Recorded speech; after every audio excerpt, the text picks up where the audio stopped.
घराचं बांधकाम करताना पूर्ण विचारपूर्वकच करावं लागतं, अन्यथा आपण नंतर घरामध्ये काहीही करू शकत नाही. ज्या माझ्या पत्र्याच्या ज्या 2 रूम होत्या त्या मी अशाच ठेवल्या होत्या. ही माझी स्टोअर रूमसाठी मी केली. ही माझं बेडरूम आहे आणि बेडरूमला अटॅच माझी खिडकी आहे छोटी.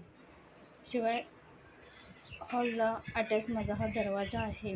हॉल कम किचन माझा आहे आणि त्याला अटॅचच हा दरवाजा आहे. इथूनही एकदम शुद्ध अशी हवा येत राहते. त्याला परत अटॅच एक खिडकी ठेवलेली आहे आणि त्या खिडकीतूनही मला उजेड आणि हवा ही शुद्ध येते. सध्या गरमी असल्यामुळे आपल्याला हवेची खूपच गरज भासते. शिवाय हा माझा मेन दरवाजा आहे, तोही मेन डोअर ज्यावेळेस उघडलो त्यावेळेस एकदम शुद्ध हवा येते आणि शिवाय त्याला अटॅच अजून एक खिडकी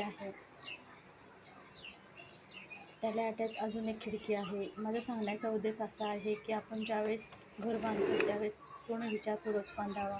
वर मी झरोकाही अशाच पद्धतीने एक सुंदर ठेवलेला आहे की त्यावेळेस आपल्याला ज्यावेळेस खूप हवेची गरज असते, खूप गरमी असते त्यावेळेस वरूनही थोडी थंड हवा येण्यासाठी आम्ही हा झरोका ठेवला आहे. शिवाय जिन्यामध्येच माझ्या ह्या 2 खिडक्या आहेत.